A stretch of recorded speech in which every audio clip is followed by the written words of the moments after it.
Fala pessoal, mais um episódio aqui do podcast Pinda Pod, sempre trazendo pessoas, personalidades, assuntos interessantes. E hoje eu tenho o prazer de receber uma pessoa aqui que é um amigo pessoal e um ex-colega de trabalho, que é o Dr. Rubens Garcia Neto, que hoje é delegado. É titular do município, doutor? Ou titular do CPJ? Como que vai, Julião? Vamos lá. Tudo bem? Prazer em estar aqui, muita satisfação. Demorou um pouco para a gente ajustar aí, mas deu certo. Delegado titular do município de Pindamonhangaba. Legal. Eu respondo pelas unidades, primeiro distrito e delegacia do município. Legal. Eu fui investigador de polícia. Na época, eu acho que o senhor estava em Santo Antônio. Santo Antônio do Pinhal. Tive em Santo Antônio. A gente não conseguiu trabalhar junto. Na minha época era primeiro DP era no centro. Tinha o SIG e tal, o segundo DP Moreira, terceiro DP Cidade Nova. Cheguei a trabalhar na Cidade Nova com a doutora Marinês. E houve toda uma reformulação na Polícia Civil como um todo no estado, e Pinda não foi diferente, até por conta do número de funcionários. Hoje, o que é a CPJ? Na verdade, no estado inteiro foram criadas as centrais de polícia judiciárias, por isso o termo CPJ, né? A abreviação CPJ, que é uma união de unidades policiais que antigamente eram autônomas, ou seja, antes a gente tinha o primeiro distrito, o segundo distrito, o terceiro distrito, e hoje a gente tem uma união do primeiro distrito, do terceiro distrito e da delegacia do município. Essas três unidades formam a CPJ de Pindamonhangaba. Que fica próximo ali da antiga rodoviária. Fica na delegacia, próximo da antiga rodoviária. Legal. Então hoje as unidades da Polícia Civil é CPJ, que engloba o terceiro DP, que era a Cidade Nova, o primeiro DP e a delegacia do município. Exatamente. Aí o segundo DP, Dr. Miguel lá em Moreira César, e a doutora Ângela na DDM, Exato. Delegacia de Defesa da Mulher. A gente tem delegados hoje aqui em Pinda, são 4 delegados no total, né?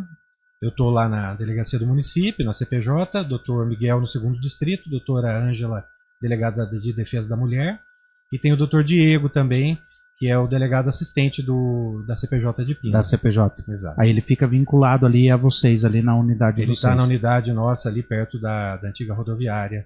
Trabalho eu e ele nessa unidade. Legal. Ô Rubens, muita gente fala sobre a redução do número de funcionários da Polícia Civil e da Polícia Militar. De certa forma, apesar de não ter havido uma diminuição, também não houve nenhuma expansão aqui em termos de Pindamonhangaba, né? Muito se fala politicamente, administrativamente, sobre a criação eventualmente de um batalhão da Polícia Militar, o que poderia aumentar o número de efetivo, né? Como que é administrar uma CPJ, uma delegacia do município com um número reduzido assim, de funcionários? Eu entrei na polícia em 2001, né? Então temos aí 23 anos desde que eu entrei.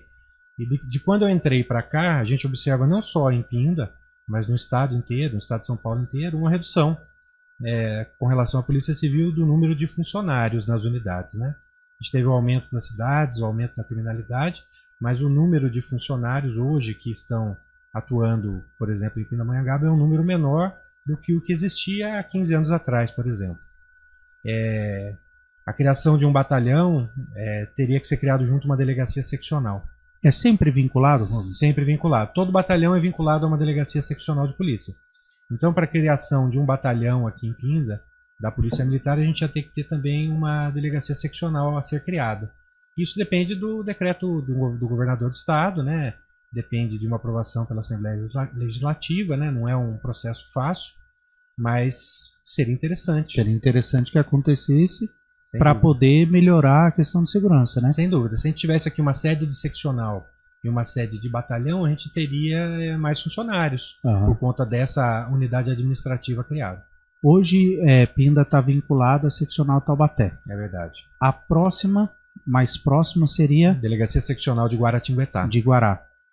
Taubaté abrange quais cidades além de Pinda? Taubaté abrange 10 cidades, são 10 municípios, né? Taubaté, a própria cidade de Taubaté, Pindamonhangaba, Tremembé, Santo Antônio do Pinhal, São Bento do Sapucaí, Campos do Jordão, a cidade de Lagoinha, Natividade da Serra, Redenção da Serra e São Luís do Paraitinga. É bastante, né? São várias cidades. O litoral é outra seccional. A Litoral Norte é a Delegacia Seccional de São Sebastião. São Sebastião. Exato. E uma eventual divisão, então, da seccional, por exemplo, de Taubaté, porque eu acho que Guará já está mais para o fundo do vale, talvez não tenha tanta interferência na divisão da seccional Taubaté. Acho que não. Acho que a divisão da seccional Taubaté hipoteticamente falando, Aham. tá?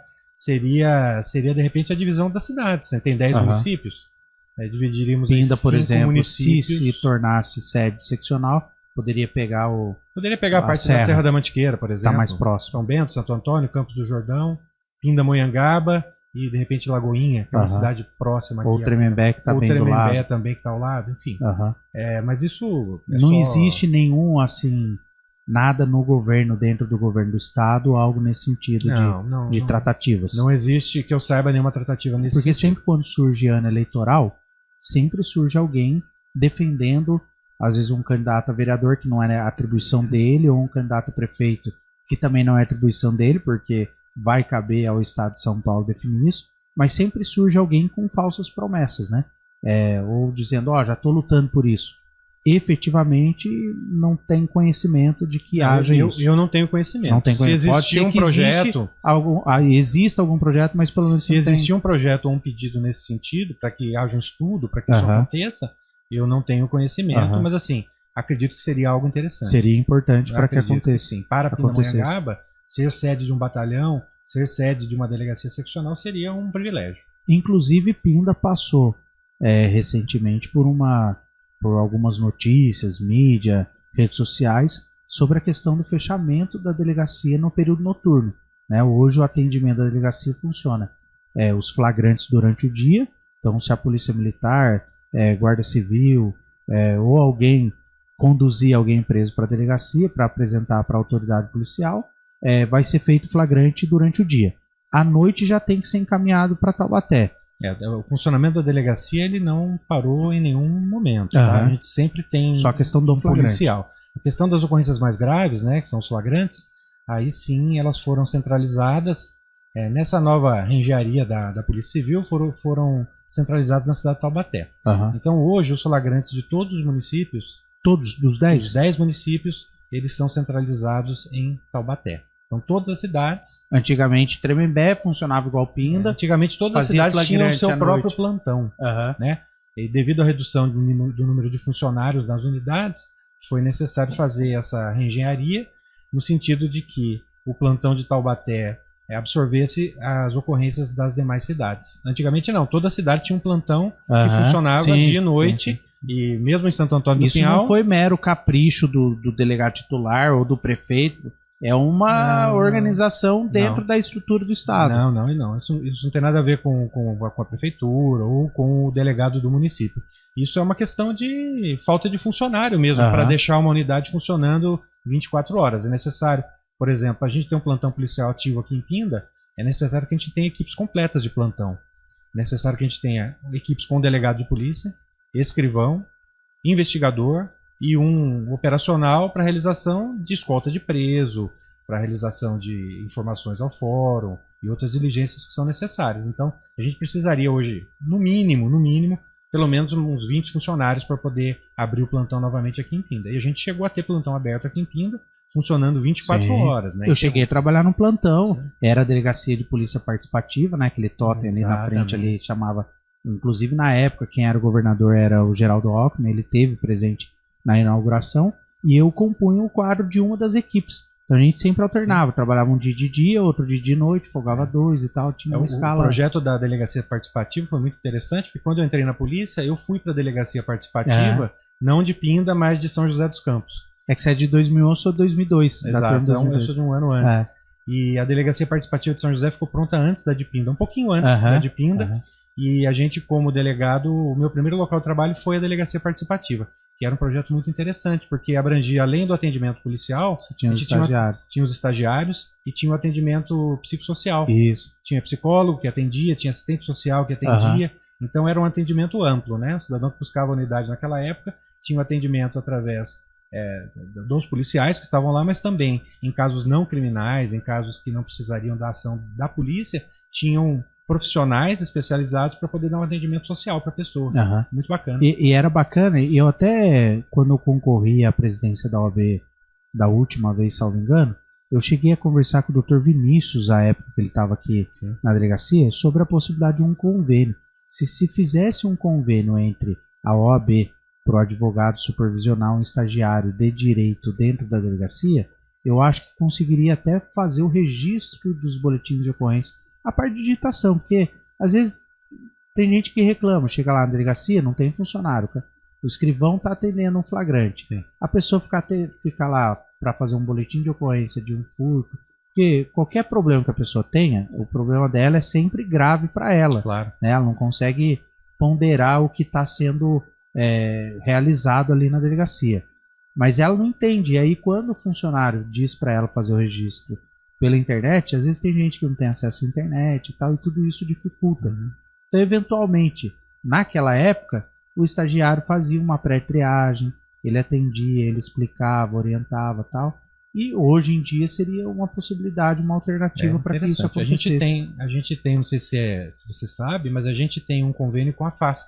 Uhum. A gente tem um convênio com a FASC, onde os estudantes de direito da FASC que têm vontade de conhecer o serviço policial, o atendimento da polícia judiciária, eles podem trabalhar na delegacia de forma voluntária, né? A FASC tem um contrato e tem um seguro que é pago para que como estagiário, para que esse estudante trabalhe como estagiário na delegacia.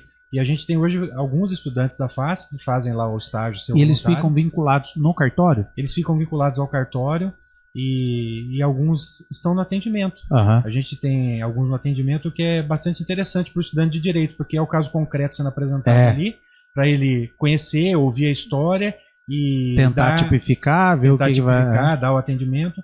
E é uma ajuda muito bem-vinda da FASC com a delegacia de Pinda. Legal. E era uma coisa que eu defendi, inclusive foi numa reunião do Conseg que eu apresentei essa possibilidade, que seria um convênio, mas a OAB, a FASC, inclusive a FASC, salvo engano, ele está fazendo junto com a Defensoria Pública, nos atendimentos da Defensoria Pública na OAB também. Sim. Tem alguns estagiários que acompanham lá a comissão, para poder fazer esse tipo de acompanhamento. Eu acho que o serviço prático para o estudante de direito é uma coisa muito interessante, né?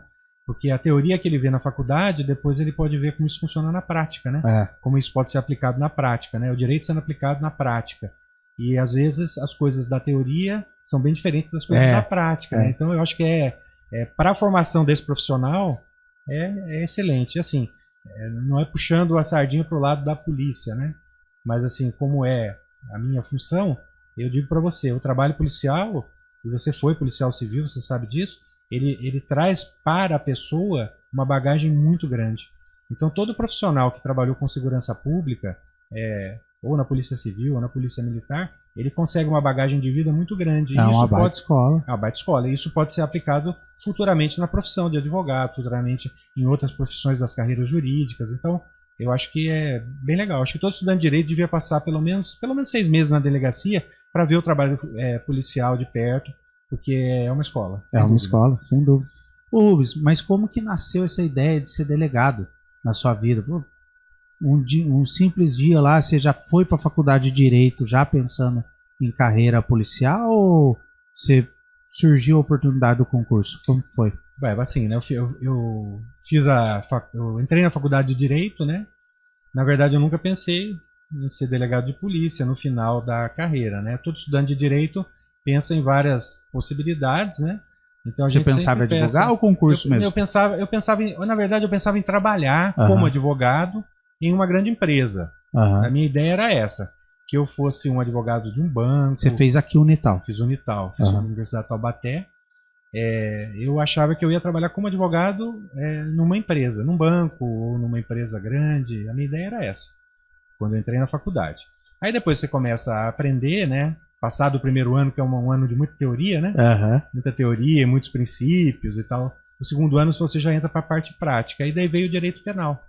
E aí o direito penal, ele é apaixonante, né? O direito penal para o estudante de direito descobrir como são os tipos penais, descobrir como é que funciona a aplicação da lei e as carreiras que envolvem essa aplicação, né, da justiça, né? A gente busca sempre a coleta de provas para a justiça julgar um caso concreto e o Estado punir alguém que praticou uma infração penal, né? E aí eu me encantei pelo direito penal e achei que eu deveria trabalhar nessa área. E dentro das carreiras que existem do direito penal, né, que aplicam direito penal, a de delegado de polícia foi a que me chamou mais atenção. Então foi durante a faculdade que eu adquiri o gosto pela carreira de delegado de polícia e terminada a faculdade fui atrás dela, fui tentar prestar o concurso público para passar. Já foi objetivamente mesmo na carreira de delegado. Com certeza. Quando eu terminei a faculdade, eu trabalhava na Villares, né? Eu era metalúrgico, né? Então, até ia falar isso, Pois é. Eu era metalúrgico e... Você já era casado? Não era casado, não era casado, era solteiro. Eu perdi meu pai durante a faculdade, né? Meu pai morreu precocemente, né? Teve um problema de saúde. E durante a faculdade, no segundo ano de Direito, meu pai faleceu. E aí eu precisava pagar a faculdade, eu precisava ajudar minha mãe, eu precisava ajudar meus irmãos. Eu sou o irmão mais velho da família, né? E eu tinha 20 anos quando meu pai faleceu. E aí eu precisava arrumar um emprego. A gente trabalhava num comércio da família, a gente tinha um comércio, né? Com a morte do meu pai, a gente fechou o comércio. E aí eu precisei arrumar um emprego para pagar minha faculdade, para ajudar em casa e auxiliar minha família, meus irmãos mais novos e tudo mais. E aí eu fui trabalhar na Villares. Arrumei um emprego na Villares, trabalhei de metalúrgico e tenho muito prazer assim de falar e muito orgulho da parte que eu tive como metalúrgico, sabe? Eu aprendi tanta coisa como metalúrgico, eu aprendi a dar valor a tanta coisa que às vezes a gente passa desapercebido. É esse trabalhador que trabalha assim, num trabalho... No silêncio. No silêncio, um trabalho puxado dentro de uma fábrica, sem saber se lá fora está chovendo, se está fazendo sol, sabe? E você vê os funcionários trabalhando com gosto, sabe? Aquele emprego, eles dão a vida por aquele emprego, é muito bonito isso. E isso me fez um ser humano melhor. Então, quando eu saí da Villares, foi assim, eu terminei a faculdade de Direito e saí da Villares.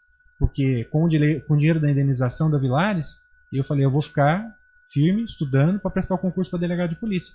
E assim eu fiz. Quando eu saí da Villares, eu fiquei 2 anos estudando, 2 anos inteiros estudando, não saía, não tinha mais vida social, me dediquei exclusivamente a prestar o concurso público. E tive sucesso. Eu fiquei uma vez no oral, né? Fui reprovado no exame oral, no primeiro concurso que eu prestei. E aí no segundo concurso que eu prestei, eu consegui passar. Felicidade gigantesca. Legal. Chegou a prestar outros concursos, ou Rubens? Cheguei a prestar concurso para a magistratura e cheguei a prestar concurso para o Ministério Público. Um concurso para cada carreira. Antes de ter passado para delegado. E aí quando eu passei para delegado, eu parei de prestar concurso. Que era a carreira que você pretendia. Que era a princípio a carreira que eu gostaria de seguir. E aí eu continuei nela, parei de prestar os concursos públicos. Eu ia falar justamente da questão da metalurgia. Eu nem sabia, imaginava que vocês fossem de Pinda, porque você me viu crescer praticamente. O Leonardo estudou com o Juliel. Você tinha falado que o Leonardo é de 81, 80? O Leonardo é de 79. 79, eu sou de 83, então a idade tá ali meio próxima. Ele estudou no João Pedro, você morava 2 ruas depois da casa ali do meu pai e tal, a gente sempre tava próximo. E eu imaginava que vocês eram de Pinda, e não são. Não. Você é de Santo André. Eu sou de Santo André, nascido em Santo André. Meu pai era administrador de empresa, era um homem de indústria, né? Trabalhava nas indústrias como administrador de empresas. E aí ele trabalhou em várias empresas no Grande ABC, né? General Motors, GTS Silvânia, outras empresas. E ele recebeu um convite em 77 para ir para o estado do Pará.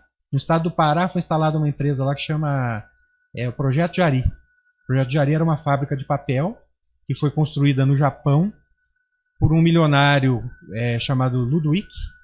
Esse Ludwig chegou a ser o homem mais rico do mundo na década de 70. Ele construiu essa fábrica de papel. Era uma fábrica inteira, uma indústria.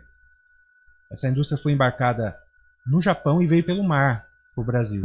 Entrou pelo Rio Jari e se instalou na cidade de Monte Dourado, no Pará. E meu pai foi trabalhar nessa empresa. Trabalhou lá por 2 anos. O Léo nasceu. Aí o Léo nasceu meu irmão lá. Nasceu lá. E depois disso, meu pai recebeu a proposta para trabalhar na Villares. A Villares foi inaugurada, salvo engano, em 78 ou 79. E a gente veio para cá em 1980. Então a família veio para Pinda em 80. Eu vim para cá com 5 anos de idade. Então, assim, eu me considero pindense, assim, de coração. Porque até 5 anos você passou 2 anos no Pará e o resto aqui, né? O resto da minha vida inteira aqui. Sim. Então, eu sou de Pinda, me considero nascido aqui, amo essa cidade, tenho orgulho de Pinda e estou muito feliz de estar podendo trabalhar em Pinda. Eu nunca trabalhei em Pinda na minha carreira e de 2022, para cá, eu tenho trabalhado em Pinda. É uma satisfação muito grande. A gente era vizinho, né? A gente morou no Lessa, né? E a nossa infância foi muito bacana, assim, porque Pinda era uma cidade bem tranquila, todo mundo se conhecia. Brincava na rua. Brincava na rua, eu jogava taco o dia inteiro na rua, jogava bola, andava de bicicleta. Minha infância foi super saudável, com liberdade. E jogava taco na Carmelita Gama Romero aqui, na Vila Burguese. Não passava carro.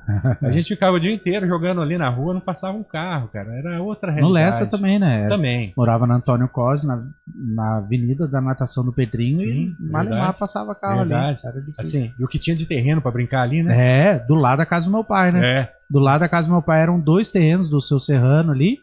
E, nossa, montava campo de futebol, soltava pipa. Fazia pista de bicicross, a gente inventava, né? Ficava o dia inteiro pra rua. Rampa pra andar de skate. Entrava pra comer, voltava pra rua e à noite voltava a tomar banho e dormir, né? Que é melhor que isso? Bacana, não tem coisa melhor. Não tem.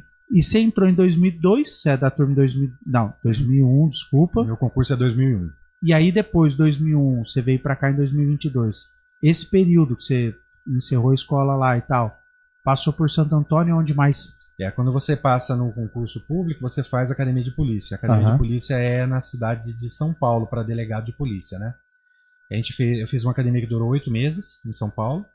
Depois de São Paulo, eu fui designado como primeira unidade para trabalhar a Delegacia Participativa de São José dos Campos, que é o plantão policial centro de São José dos Campos. Trabalhei lá em São José dos Campos de 2021 até 2023. 2 anos.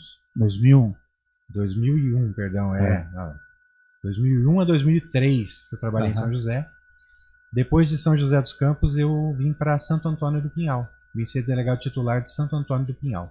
E a experiência de sair de um plantão punk, porque São José, na época, a minha academia foi na academia em São José. Sim. Então eu fazia primeira turma, estágio. Né? Primeira turma. Fazia estágio no plantão sul, se não me engano, que é o terceiro, né? Era no terceiro distrito. E depois fazia plantão também no primeiro ali. Na Rumaitá, no centro de São José. Lotado. E aí você vem para Santo Antônio, lotado. No frio, como é que é? Olha, São José dos Campos foi uma escola, viu? O plantão policial é uma escola.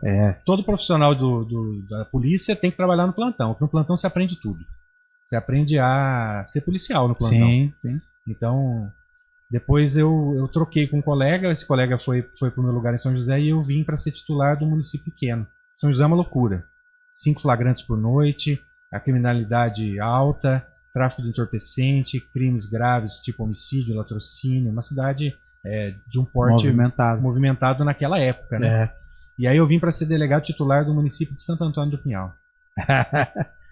Frio, só pinhão. Frio, pinhão, riozinho passava atrás da delegacia. Um lugar maravilhoso, de gente muito bacana. Santo Antônio do Pinhal tem um povo hospitaleiro maravilhoso, um povo muito bacana. E fui 9 anos delegado de Santo Antônio do Pinhal. Na cidade pequena, você entende o que é ser delegado de polícia. É lá que você entende o quão importante é a figura do delegado de polícia para o atendimento da população. Por quê? Numa cidade que nem Santo Antônio, a gente não tem fórum, né? É uma cidade que o fórum reportado lá é São Bento do Sapucaí. Então as autoridades da cidade são muito distantes, né?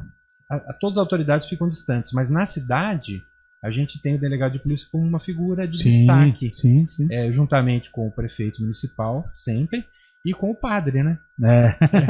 É engraçado isso, mas é assim, nas cidades pequenas é assim.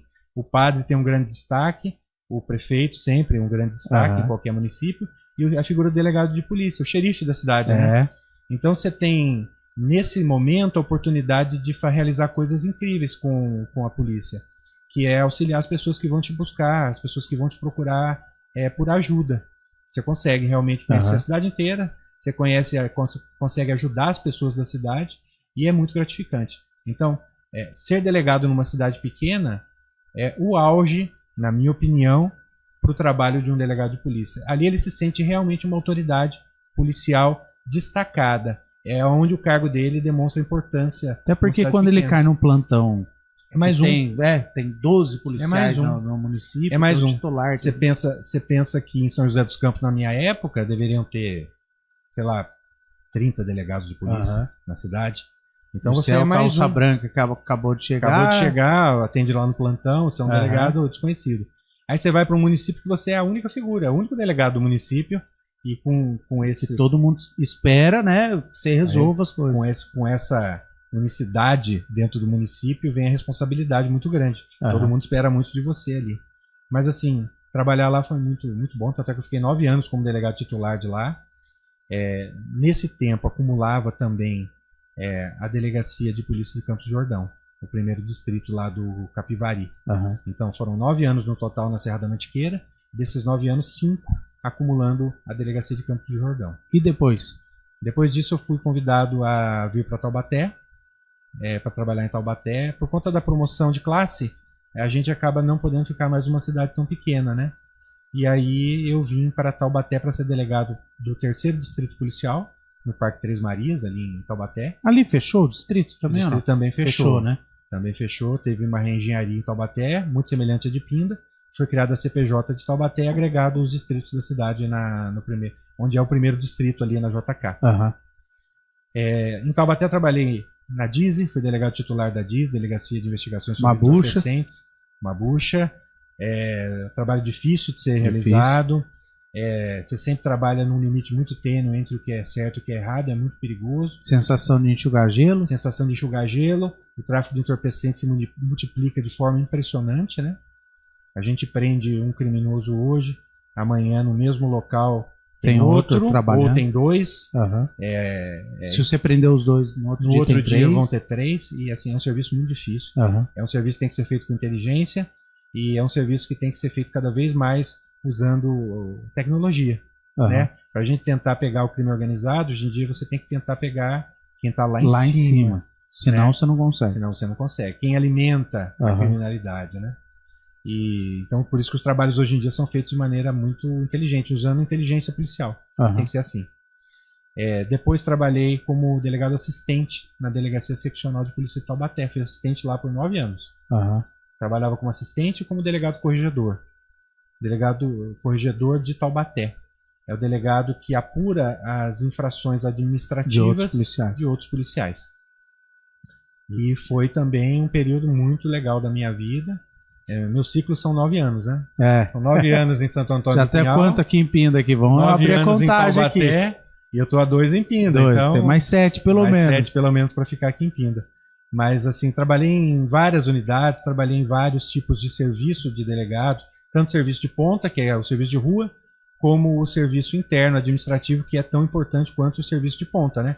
A gente precisa ter uma máquina funcionando administrativamente falando, para que o pessoal consiga fazer o serviço de investigação no final, né? No serviço fim da polícia. Então, tem que ter a viatura funcionando, tem que ter o armamento funcionando, tem que pagar a conta de água da unidade, tem que pagar a conta de luz. Então, tem um serviço por trás, administrativo, que é muito importante. E poucas pessoas às vezes veem isso. Né? Poucas pessoas veem isso, mas hoje em dia, todo delegado de polícia titular de unidade, ele é um gestor também.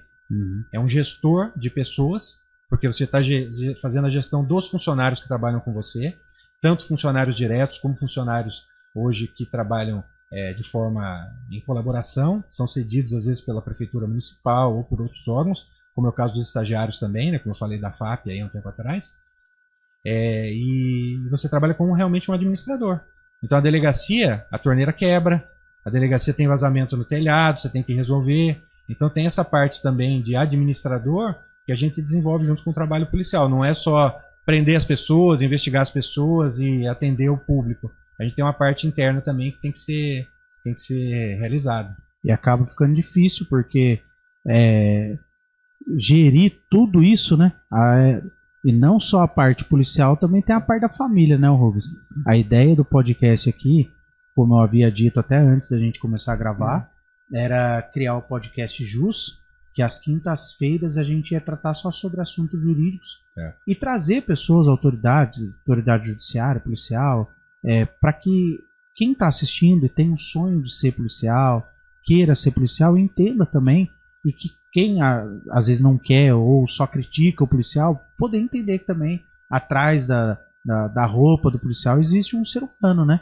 E tem gente, eu como sou né, conheço você há bastante tempo e tudo, eu vejo, acompanho suas redes sociais lá, vejo que o Rubens gosta de jogar tênis.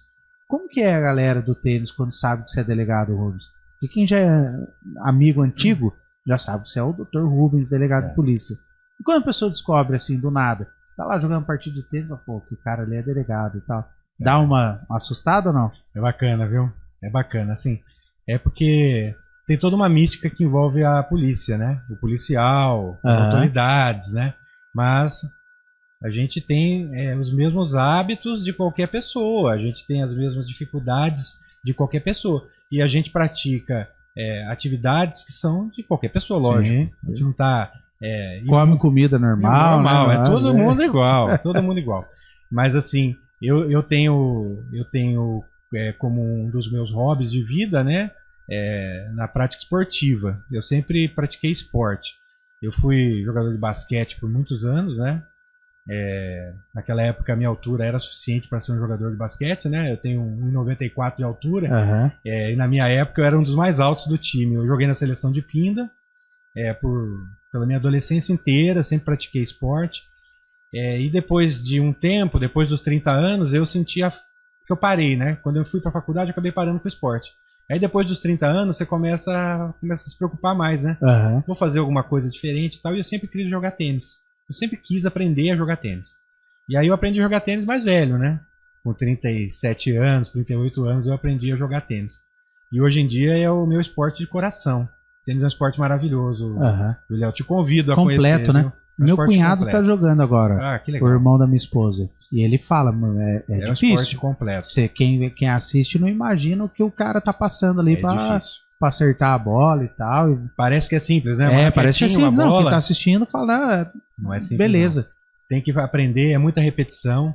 Mas assim, é um esporte que eu posso dizer pra você, é um esporte que ele é completo, ele é mental.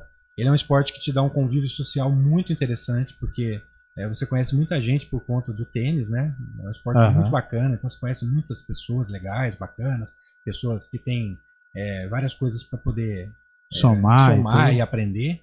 E é um esporte longevo também, né? É um esporte que você consegue praticar como criança e você consegue praticar até você ter 80 anos de idade, 90 anos de idade. Então hoje eu jogo tênis no clube com garotos de 15, 16 anos, mas eu tenho o pessoal da velha guarda do tênis lá no clube também que joga até hoje. E é um pessoal que está muito bem, sabe? Você pega lá o pessoal mais antigo que joga tênis lá, o pessoal que tem mais de 75 anos, quase 80 anos, e eles estão jogando. E dão caldo, e jogam bem, sabe? E os amigos, né?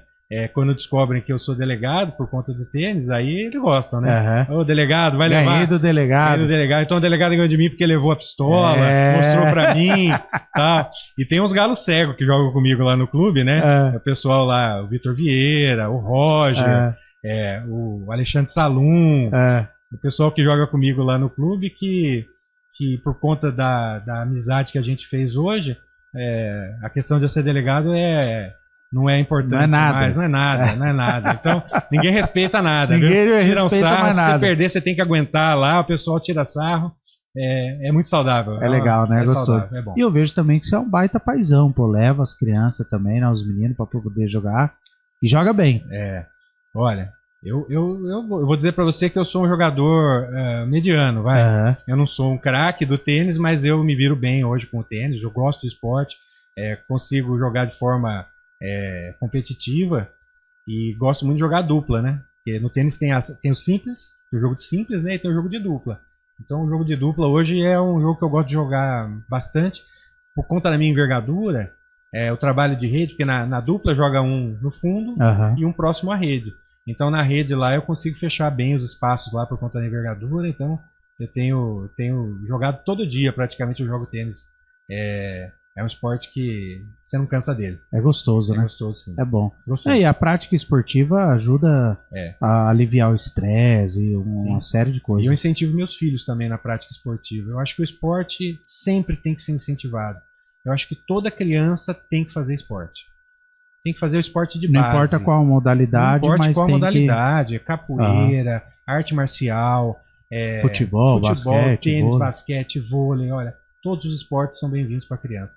Eu acho que a criança que tem esporte e tem acompanhamento de religião, Religião é esporte. Se você colocar isso no mundo da criança, você está começando bem com a educação. O esporte te traz saúde e te traz caráter. Eu acho que a pessoa que pratica esporte, ela tem algum caráter aí diferenciado com relação a saber ganhar, perder, saber respeitar o próximo, saber respeitar seu adversário, saber respeitar aquela pessoa. Na arte marcial você aprende muito a respeitar quem está treinando com você, quem está lutando com você. Então são ensinamentos que vão ficar pro resto da vida. E eu incentivo meus filhos. Eu incentivo meus filhos no esporte. O João Vitor, que é meu filho mais velho, joga tênis comigo, joga bem demais. Já ganhou de mim já várias vezes. Eu espero que ele ganhe muitas vezes e jogue melhor que eu. E o Gustavo, ele tá entre o futebol e tá gostando de jogar beach tênis também. Que é esse esporte, que é outra modalidade aí que tá agora. Que tá bombando aí, né?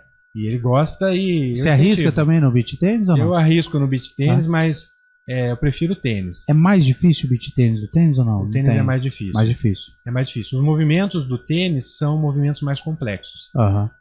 Na verdade, se você bater a raquete na bola, essa bola vai subir, vai voar, vai sair fora da quadra. Então você tem que ter um movimento muito perfeito para a realização de um golpe no tênis. E isso aí demora algum tempo para você aprender. O beach tênis já é um esporte mais democrático. É lógico. Se você for jogar a nível de competição, a nível top, você tem que fazer aula e tem que aprender, porque os golpes também são difíceis. Mas é um esporte que se você pegar a raquete hoje e for para uma quadra de beach tênis, você consegue jogar. Entendi. Você vai conseguir bater na bola e você vai conseguir se divertir. Então, é um esporte que joga... já é mais difícil, tem que ter aula. Tem que ter treino. Você tem que ter treino, tem que fazer aula. E meu cunhado, inclusive, falou da questão da idade. Ele falou, às vezes eu vou treinar lá, vou não competir, mas treinar. Pega um senhorzinho assim que não se movimenta tanto na quadra, mas acerta a bola do jeito que tem que acertar, que faz você correr. Exatamente. O cara fica parado, mas faz você correr a quadra inteira. Exatamente. Tudo tempo de quadra. E esse senhorzinho tem mais tempo de quadra que ele. Então vai botar ele para correr, com certeza. Vai compensar a falta talvez de velocidade com o golpe perfeito, né? Com as anguladas, com um smash bem feito, com um lobby, quando ele vier para a rede joga a bola por cima, enfim. Ô Rubens, voltando na questão da polícia, até pra gente daqui a pouco encerrar, como que tá Pinda hoje? As pessoas falam aí que na lista, existe uma lista de cidades mais violentas do Vale do Paraíba, Pinda tá ali mais ou menos na segunda classificação e tal. Tá difícil? Julielton, assim, a gente está falando em estatística criminal, né? A estatística criminal, ela é algo flutuante, ou seja, de mês a mês isso muda, né? Talvez em um mês Pindamonhangaba possa ter ficado... ocupado essa posição. Tenha ocupado essa posição. Mas essa não é a posição de Pindamonhangaba normalmente. Isso realmente deve ter sido algo atípico em um mês que... o que é observado nos índices criminais? Homicídio, né? Latrocínio, os crimes de furto e roubo de veículo. Basicamente, as estatísticas estaduais elas se referem a esses crimes, que são os crimes que acontecem, que são mais graves. Então, talvez Pinda em um mês tenha tido um aumento de homicídios, mas normalmente Pinda não é uma cidade que fica entre as piores do estado. Entendi. E na região do Vale do Paraíba também não? Também não. Pinda não é destaque na região do Vale do Paraíba. A gente tem cidades proporcionalmente que são mais violentas que Pinda, né? Eu posso citar alguns exemplos, por exemplo, a cidade de Lorena é uma cidade que normalmente tem índices criminais altos, né? E algumas cidades que, por exemplo, são menores que Pinda, bem menores que Pinda, como Cruzeiro, que apresenta um nível de homicídios, uma quantidade de homicídios por habitante mais elevados que Pindamonhangaba. Então, temos problemas em Pinda? Claro. Nenhuma cidade do estado hoje, não vai ter problema, nem a minha querida Santo Antônio do Pinhal hoje está livre de crime. Mas Pinda hoje ainda tem um controle dessa criminalidade. Eu posso dizer para você com certeza. Pinda é uma cidade hoje ainda segura para você criar seus filhos. É claro, tem tráfico de entorpecente, ele ocorre sim. Como qualquer outra cidade. Como qualquer outra cidade. Pode acontecer um homicídio. Geralmente os homicídios são ligados ao crime organizado, né? Então, assim, 99% dos homicídios que ocorrem são pessoas que têm alguma ligação, direta ou indiretamente, com o tráfico de entorpecente. Casos esporádicos de de violência que não seja ligada ao crime organizado são muito poucas. Por isso que eu digo para você, às vezes a estatística não consegue te passar exatamente qual é a realidade da situação de um momento da cidade. Então a gente tem que tomar cuidado com números, né? Uhum. É igual a pesquisa eleitoral. Hoje está desse jeito, mas a gente não sabe como que vai estar no dia da eleição. Uma coisa que eu não acredito há muito tempo é pesquisa eleitoral. Eu acho que pesquisa eleitoral é perigoso. Porque dependendo da região da cidade que você vai fazer as entrevistas, né? Eu não sei se a gente consegue ter uma equidade nisso aí, né? Existe toda uma ciência, né? Mas de qualquer forma eu sempre costumo brincar com as pessoas que a melhor pesquisa é aquela que a gente mesmo faz. Sim. Em quem você vai votar? Em quem você vai votar? Você pergunta dentro de casa e para os vizinhos. Ali já dá para você tirar a média. Mas é óbvio que no seu bairro é desse jeito, e no bairro tem mudanças, né? Pode ser diferente e tal. Depende da localidade, pode mudar um pouquinho. Mas eu digo só a questão da flutuação, né? A pesquisa varia hoje muito. Acontece alguma coisa, daqui a pouco vira o jogo. As margens de erro são muito grandes. Muito grandes. Então, varia muito. Legal. Mas só, se ficasse falando de polícia, que é algo que eu me apaixono, me identifico muito, entrei na polícia, né? Porque queria ser policial. Então eu entrei e saí também no momento em que, na época, em 2008, o salário de investigador, para mim, já não era suficiente. Eu queria prestar o concurso para delegado e comecei a estudar muito. Fiquei num pico de estresse muito alto. Sim. O Juliano falou, sai da polícia, vem advogar, relaxa um pouco. Relaxa, da advocacia, relaxar. Eu fui enganado, né? Não, mas graças a Deus foi uma oportunidade boa, porque o que eu fiz uns 15 anos advogando, eu não faria se eu tivesse sendo investigador, talvez na polícia, no cargo de investigador. Mas sempre foi um sonho de prestar um outro concurso depois, né, para delegado. Imaginava mais ou menos. Então, assim, se fosse ficar falando aqui da polícia, eu ia passar longe, né? A tarde inteira. Sabe por quê, Julielto? Porque você nunca vai deixar de ser policial. Quem foi policial uma vez sempre é policial lá dentro. Apesar de não estar exercendo mais a função, lá dentro a gente sempre mantém essa Aquele dia lá na ocorrência que eu fui acompanhar na delegacia, você viu, né? Já sobe no guincho, já vê uma coisa, já vê outra, foi já bacana, vai, já... Foi bacana. Eu trabalhei com seu irmão, né? Tive a satisfação de trabalhar com seu irmão. É uma pessoa muito estimada. Você trabalhou onde? Campos do Jordão. Em Campos? Campos do Jordão, legal, por um período pequeno, a gente trabalhou junto lá. Que legal. E também no litoral. No litoral também. No litoral por quê? Porque quando a gente ia nas operações verões, ele trabalhava lá, né? Encontrava com ele lá e às vezes tirava alguns plantões com ele lá. E aquele lá era doido, né? Ele ia pra cima, ele policial, não tinha medo, ia pra cima, vocacionado, viu? E muito inteligente, né? Muito. Seu irmão sempre foi muito inteligente, né? Muito inteligente. E eu lembro dele criança brincando com meu irmão. E depois eu tive o prazer de trabalhar com ele. Tanto que os dois tinham apelido na escola, no João Pedro, que era o Tico e o Teco, né? Tico e o Teco. O Julião era o Tico e o Leonardo era o Teco. Os dois não se desgrudavam, né? Pois é. Era o apelido dos dois. Tanto que eu tinha comentado que o pessoal do João Pedro sempre pergunta do Léo. Pô, cadê o Léo? Cadê o Léo e tal? Bons tempos. Eu fui aluno do João Pedro também. Foi aluno lá também. Fui aluno do João Pedro também, olha. Mas nos anos 80, 90, não tenha quem não tenha passado pelo João Pedro, cursinho pro jovem. Aliás, o João Pedro era uma escola excelente, né? Diferenciada. Excelente. E era difícil você conseguir estudar no João Pedro, né? Porque todo mundo queria, né? Escola era boa, disputado, né? Era muito boa. E ensino público era bom, né? Era bom. Não sei como tá hoje, né? Mas era muito bom. Bom. Mas, Rubão, pra gente finalizar, deixa um recado aí pra quem sonha em ser delegado de polícia, porque provavelmente vai ter gente que vai assistir o podcast aqui, né, pela figura da autoridade policial. Sim. O que você diria pro cara? O cara quer ser policial. O que você daria de recomendação para ele? Não vou passar no concurso, né? Mas o que o cara tem que ter para ser polícia? Primeiro, para ser policial, eu daria o seguinte conselho: a pessoa tem que ter vocação para isso. E vocação é algo que a gente não consegue criar. Então, eu acho que se você gosta da polícia, se você tem interesse nos assuntos policiais, você já está demonstrando que tem uma vocação. É um trabalho difícil. Ser policial é um sacerdócio. Ser policial é muito difícil para a família do policial, porque a gente sai de manhã para trabalhar, o policial militar, o policial civil, o guarda municipal, quem trabalha com a segurança na rua, sai para trabalhar com a incerteza, né, de que vai conseguir voltar para casa vivo. Então a família do policial sofre muito. É um sacerdócio, é difícil, mas é uma profissão gratificante demais. Não tem dia igual ao outro. Não tem monotonia. Todo dia acontece alguma coisa diferente, alguma coisa nova que aparece, é um crime que ocorre, é uma situação diferente que aparece na delegacia. Então você não vai cansar de ser policial. Até a tranquilidade é uma surpresa. É uma surpresa.